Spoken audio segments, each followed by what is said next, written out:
What's up, everybody? I'm on the road from Albuquerque to Oklahoma, and I was chanting, and I thought, well, why not record some chanting? I've already posted in my Yoga Sutras playlist the chanting. It was either 1 through 11 or 1 through 16, or maybe it was 1 through 18. So I'm just going to pick it up at 117 and go until about 133. The meanings of the Sanskrit that I'm going to be saying, I cover that in the Silent Flute. Maybe I've given a few talks on YouTube about it.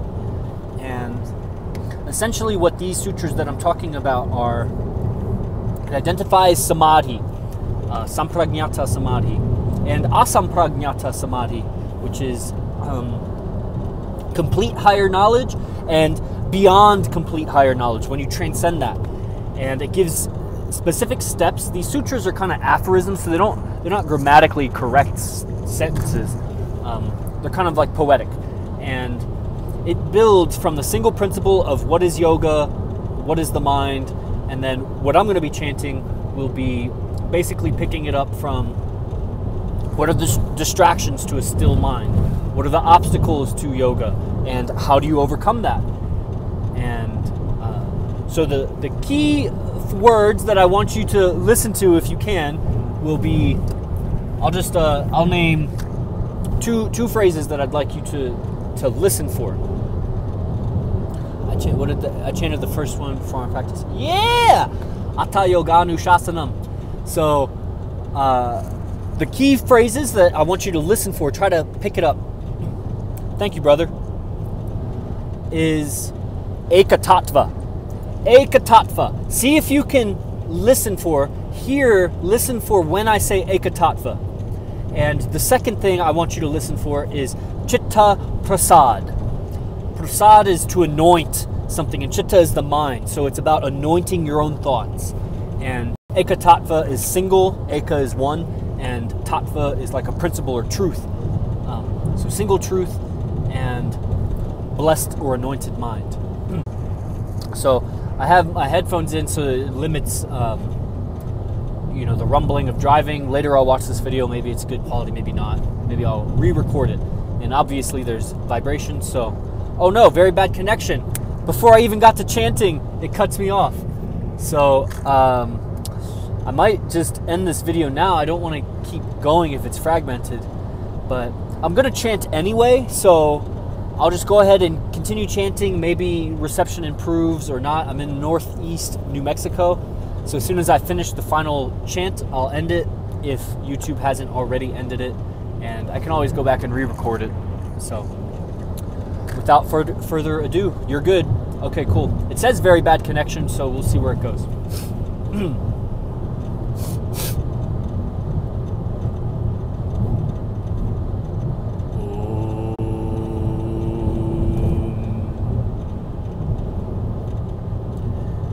Vitarga vichara nanda smita rupanugamat sampragnataha virama pratyaya pyasa purvaha samskara shesho anyaha bhava pratyayo videha prakriti layanam shraddhavirya smriti samadhi prajna purvaka itaresham tivra samveganam asana mritumadya dimatratvat tattopi visheshaha ishvara pranidanadva klesha karma vipakashayer aparamrst purusha vishesha ishvaraha tatra niratishayam sarvanya bijam sa purvesham apiguru kalena navachedat tasya vachaka pranavaha tadjapa tadartabhavanam tata pratyak chetana digama api antaraya bhavascha Vyaristyana samshaya pramada lasya virati branti darshana alabda bhumikatva anavasti tatvani chitta vikshepa te antarayaha dukkha dharmanasya angame jayatva shvasa prashvasa vikshepa sahapuvaha tat pratishedartam ekatatva pyasaha maitri karuna burito pekshanam sukha dukkha punya punya vishayanam bhavanata chitta prasadanam.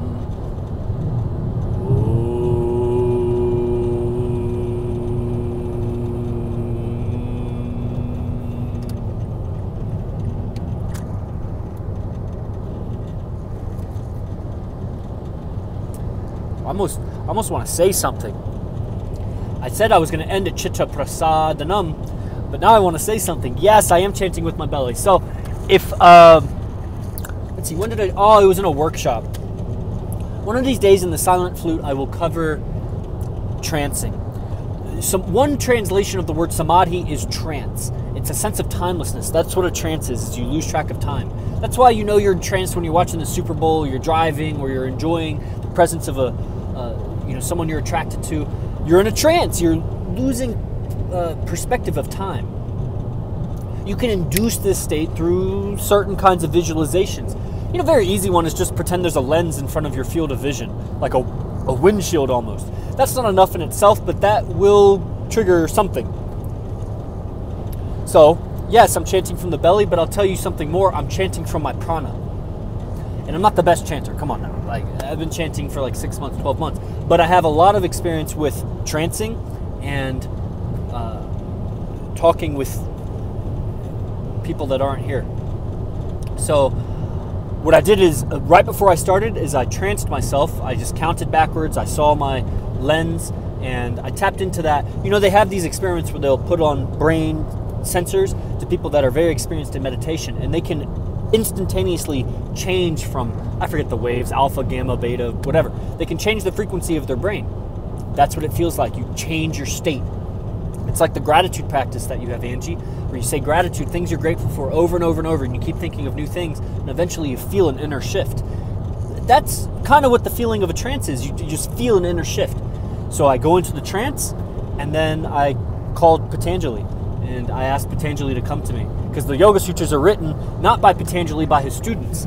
Patanjali spoke them to his students, and each book of the Yoga Sutras is a different student. And the first book is the easiest, even though it sounds really complicated, because it starts talking about forms in the mind, and it's like, unless you have, it was the guy, I forget what the student's name was. I think it was like Kritanjali or something. And he was already a very experienced yogi, and like yogi, not like an American yogi, like a fucking, sat around a dhuni and put ashes on his body and chanted and prayed and meditated all day.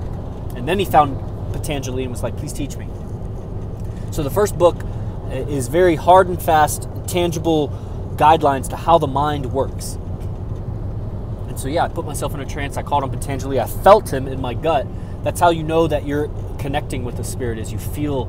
This is all from Frank White, so don't think that I dabble in sorcery. I dabble with magic just only to the extent that I see it contributing to my yoga.